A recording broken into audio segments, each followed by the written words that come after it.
नमस्कार, मैं जया गुप्ता। आज मैं आपके लिए गणेश जी की कथा लेकर आई हूँ। गणेश जी की कथा, आप कोई भी तीज त्योहार करते हो, उस पे कोई भी भगवान की, कोई भी देवी देवता की कथा सुनते हो, तो साथ में गणेश जी की कथा भी कही जाती है। तो आज हम, जब भी आप कोई भी व्रत करें, कोई भी कथा सुने, तो साथ में एक कथा और कही जाती गणेश जी की। वही कथा मैं आपके लिए लेकर आई हूँ। पर मैं गणेश जी की कथा स्टार्ट करूं उसके पहले मैं आपसे निवेदन करूंगी कि यदि आपने अभी तक मेरे चैनल को सब्सक्राइब नहीं किया है तो कृपया मेरे चैनल को सब्सक्राइब कीजिए। साथ ही साथ बेल आइकन को भी हिट कीजिए ताकि मेरे नए वीडियो के नोटिफिकेशन आपको तुरंत प्राप्त हो सके और आप मेरे नए वीडियो को तुरंत देख सके। चलिए देखें गणेश जी की कथा। एक गांव में एक डोकरी रहती थी, यानी वृद्ध औरत रहती थी। उसकी बहू थोड़ी सी बावली जैसी रहती थी। उससे भूख तो बिल्कुल भी सहन नहीं होती थी। रोज सवेरे सबसे पहले उठ के वो खाना खाती थी और फिर दूसरे काम करती थी, झाड़ू बुआरा वगैरह जो भी घर के काम रहते थे वो। एक दिन उनके यहाँ पूजा होनी थी, तो पूजा के लिए खाना भी बनना था। अब डोकरी ने सोचा कि यदि ये सुबह से ही खाऊं खाऊं करेगी तो सारा खाना झूठा सकरा सब कर देगी। तो डोकरी ने एक उपाय सोचा कि उसने क्या करा, पहले पानी गांव कुएं से लाते थे, तो पानी लाने के लिए जो मटका होता था, मिट्टी का घड़ा, उसमें नीचे की तरफ एक छोटा सा छेद कर दिया और बहू से कहा कि बहू, आज पूजा है तो तू सवेरे से खाऊं खाऊं मत कर जो, और पहले तू पानी भर ला और फिर तू खाना खा लेना, जो भी तेरे को खाना पीना है वो कुछ खा पी लेना। तो बहू ने भी सास से कहा ठीक है, और वो पानी भरने चले गई। पर बहू भी थोड़ी समझदार तो थी, उसने देख लिया था पहले ही कि सासू जी ने मटके में छेद कर दिया छोटा सा। तो उसने क्या किया, वो जब घर से निकली ना, तो साड़ी में या उसकी लुगड़ी में आटा बांध लिया। अब वो कुएं पे आई तो वहां उसने क्या करा, सबसे पहले वो आटा निकाला अपनी लुगड़ी में से बंधा हुआ, और पनघट पे वो आटा वहां पे अच्छे से जगह साफ करके गूंथ लिया उस आटे को, और उसकी बाटियां बना ली। और वहीं पास में गांव के बाहर था कुआं, तो वहीं पे शमशान भी था गांव के बाहर ही। तो वहां शमशान में कोई मुर्दा जलाया हुआ था, तो उसकी आंच में उसने वो बाटियां सेक ली। बाटियां सेकने के बाद पास में एक गणेश जी का मंदिर था।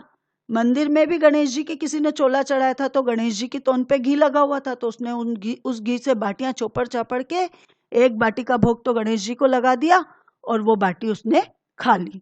उसके बाद उसने आराम से अपने पानी वानी भरा और घर चले गई। इधर गणेश जी गुस्सा हो गए, और गणेश जी ने क्रोधित होते हुए नाक पे उंगली चढ़ा ली। अब कोई उधर से निकला जब दिन में, तो उसने देखा कि गणेश जी ने तो नाक पे उंगली चढ़ा रखी है। तो उसने गांव में जाके सबसे कह दी कि गणेश जी ने नाक पे उंगली चढ़ा ली। अब सब गणेश जी की नाक पे से उंगली उतारने का प्रयास करने लग गए। कोई पाठ करने लग गया गणेश जी के, कोई हवन करने लग गया, कोई जाप करने लग गया, ताकि गणेश जी नाक पे से उंगली हटा ले। पर गणेश जी ने नाक पे से उंगली नहीं हटाई। अब ये बात धीरे धीरे राजा तक पहुंच गई कि गणेश जी ने नाक पे उंगली चढ़ा ली।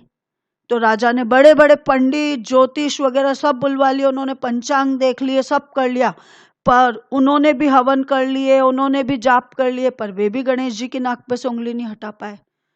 तो थक हार के राजा ने लास्ट में पूरे राज्य में मुनादी करवा दी कि जो भी व्यक्ति गणेश जी की नाक पे से उंगली हटवाएगा उसे 5 गांव जागीर में दिए जाएंगे। अब सब लोग अपनी अपनी तरफ से प्रयास कर रहे थे, पर गणेश जी नाक पे से उंगली हटा ही नहीं रहे थे। तो लास्ट में जब सब थक हार गए, तो डोकरी की बहू बोली आखिरी में कि माँ साहब, आपको तो गणेश जी की नाक पे से उंगली तो मैं हटवा सकती हूँ। तो डोकरी हंसने लग गई कि ओ, बड़े बड़े पंडित और ज्योतिष जो उज्जैन से आए, सब दूर से आए, वो तो गणेश जी की नाक से उंगली नहीं हटा पाए, और तू हटा देगी बावली, तू कैसे हटाएगी? तो किसी ने, भले मानुस ने कहा कि एक बार इसको भी प्रयास तो करने दो, इसको भी देखने तो दो, हो सके यही हटा दे। तो उन्होंने कह दिया ठीक है भाई, चल तू भी कर ले एक बार प्रयास, कि तू हटा सके तो तू हटा देना। तो उसने, बहू ने कहा, पर हमारी एक शर्त है कि हमारा घर से लेके गणेश जी का मंदिर तक पर्दो लगाना पड़ेगा। लोगों ने कहा चल ठीक है भाई, ये और काम कर देते, पर्दा भी लगा देते हैं। तो उसके घर से लेके मंदिर तक पर्दा लगा दिया।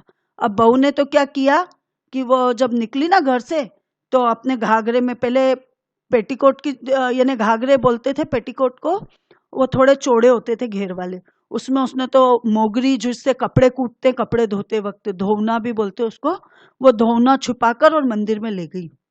और मंदिर में जाके उसने वो धोना निकाला और गणेश जी से बोली, कारे कारे गणेशिया, आटो लई मारा घर से, पनगट पे आटो उसनियो, उन्हीं की बाटियां बनाई, मरा मुर्दा की आग में उन्हें सेकी, थारी तोन पे से मैंने जरा सो घी ले लियो तो तूने नाक पे उंगली चढ़ा ली, नाक पे से उंगली हटा रही हो कि नहीं हटा रही हो, नहीं तो दूं एक धोना कि अभी थारा टुकड़ा टुकड़ा हो जाएगा। गणेश जी ने उस बहू की बात सुनी तो गणेश जी डर गए। उन्होंने सोचा ये तो सही में बाउली है, क्या पता सही में मार ही दे, इसका कोई भरोसा नहीं। तो उन्होंने फट से नाक पे से उंगली हटा ली डर के। अब पूरे गांव में डोकरी की बहू की जय जयकार होने लगी कि डोकरी की बहू ने गणेश जी की नाक पे से उंगली हटा दी, डोकरी की बहू ने गणेश जी की नाक पे से उंगली हटवा दी। और इस तरह से पूरे गांव में उसकी जय जयकार होने लग गई। राजा ने भी अपने आदेश के अनुसार उसको 5 गांव जागीर में दिए, तो उसको 5 गांव भी मिल गए।